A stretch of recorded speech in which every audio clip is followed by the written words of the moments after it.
गहलोत साहब, आपसे सीधे तौर पर जो समीकरण बन रहे हैं उसके बारे में हम जानना चाहते हैं। आप एलआई ढूंढ रहे हैं जो अभी आपको मिल नहीं रहे हैं। हम कोई एलआई नहीं ढूंढ रहे। ये मैंने पहले कहा कि इंडियन नेशनल लोक दल मुख्य विपक्षी दल है। हमारा ये फर्ज बनता है, हमारा दायित्व बनता है कि इस कांग्रेस को चलता करने के लिए आज हरियाणा की जनता एक चीज चाहती है, ठीक है, कि कांग्रेस जाए और विपक्ष आए, और विपक्ष में ये ड्यूटी बनती है। जा तो ये अब भी रही है, परंतु अगर एक गठबंधन होगा तो लोग 200% कांग्रेस को चलता करेंगे। मुकाबला किससे मानते हैं? गहलोत साहब, मुकाबला हम तो कांग्रेस से मान रहे हैं। ठीक है, और कोई क्या होगा अभी से, किस तरह के समीकरण बनेंगे, कब चुनाव डिक्लेयर होंगे, कौन कांग्रेस में रहेगा, कौन कांग्रेस में नहीं रहेगा, किसका किसके साथ सीट शेयर होंगी, किसका क्या। कांग्रेस से मुकाबला है आपका?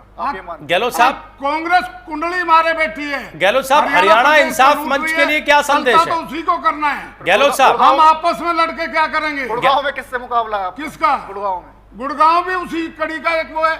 गहलोत साहब, तो लूट का सबसे बड़ा शिकार है। गुड़गांव के लोगों को तो सबसे ज्यादा महसूस हो रही है। गहलोत साहब, हरियाणा इंसाफ मंच के लिए क्या संदेश है? अभी मैंने पहले आपको बता दिया इस बारे में कि राव वीरेंद्र सिंह जी का मुख्यमंत्री एक बार हमारे वो बने थे दक्षिणी हरियाणा में, तब भी चौधरी देवीलाल जी की उनको पूरी तरह से समर्थन मिला था। कांग्रेस को चलता करके उनको मुख्यमंत्री बनाया था, और आज फिर लगभग वही स्थिति पैदा हो रही है कि दूसरी बार इंद्रजीत जी प्रयास में हैं, और इंद्रजीत जी का कहां रुख रहेगा, कहां नहीं रहेगा, वो दिल्ली की तरफ रुख करेंगे, चंडीगढ़ की तरफ रुख करेंगे, किसके साथ समझौता होगा, किसके साथ क्या समीकरण बनेंगे, ठीक है, ये वक्त आने पे पता लगेगा। ठीक है गहलोत साहब, समय की बहुत कमी है, एक एक सवाल हम अपने सभी पैनलिस्ट से जरूर लेना चाहेंगे। पता लगेगा, ठीक है, और कांग्रेस का सगुफड़ा पूरी तरह से हरियाणा से भी और देश से भी साफ होगा। गहलोत साहब, एक आखिरी सवाल हमारे सभी पैनलिस्ट से। चुपचाप ये पूरी डिबेट सुन रहे हैं। पहले नरेश ही तो बोल रहा था, पहले और कौन बोल रहा था? ठीक है, पहले तो नरेश छाया हुआ था यहाँ। ठीक है, ठीक है, एक आखिरी सवाल।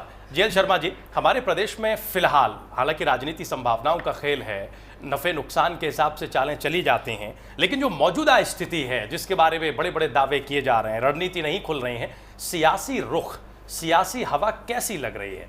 दावे आवे सब हटा के एक ईमानदारी की बात।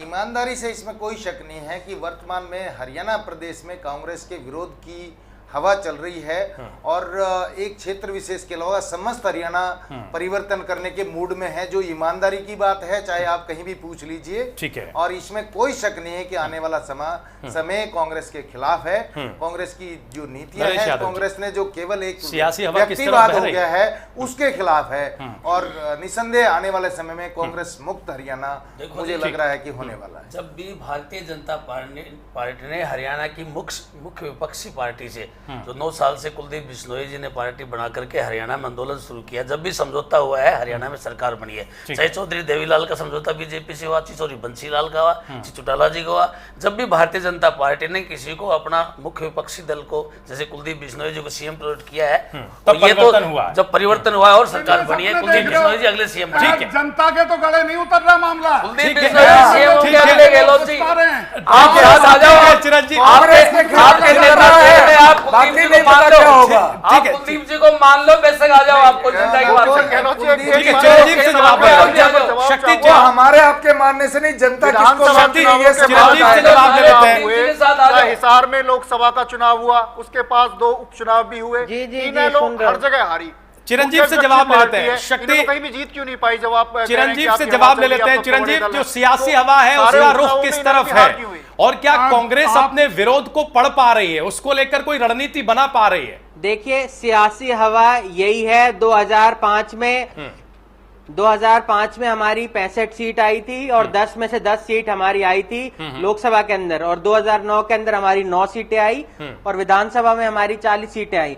तो मेरा तो यही मानना है, अब की बार 2014 के अंदर 10 की 10 सीट लाने का काम हमारी कांग्रेस पार्टी करेगी, और जितना हमने अब तक का हमारा रहा है, मुझे लगता है कि 70-80 सीटें हमारी आएंगी कांग्रेस की, और मुख्य रूप से हम सरकार बनाएंगे। ठीक है, और मुझे लगता है कि कांग्रेस जिस तरह से काम कर रही है आम आदमी के लिए, आगे भी ठीक है, काम शक्ति- करती रहेगी उनके लिए। शक्ति, एक फाइनल कमेंट, क्या यही स्थिति दिखाई दे रही है क्योंकि सियासी हवा के रुख को भी राजनीतिक दल अपने रुख के हिसाब से ही नाप रहे हैं? एक राजीव फाइनल जी, कमेंट जी। मेरा तो कांग्रेस सरकार से एक बात है, ये कांग्रेस के मित्रों से भी है।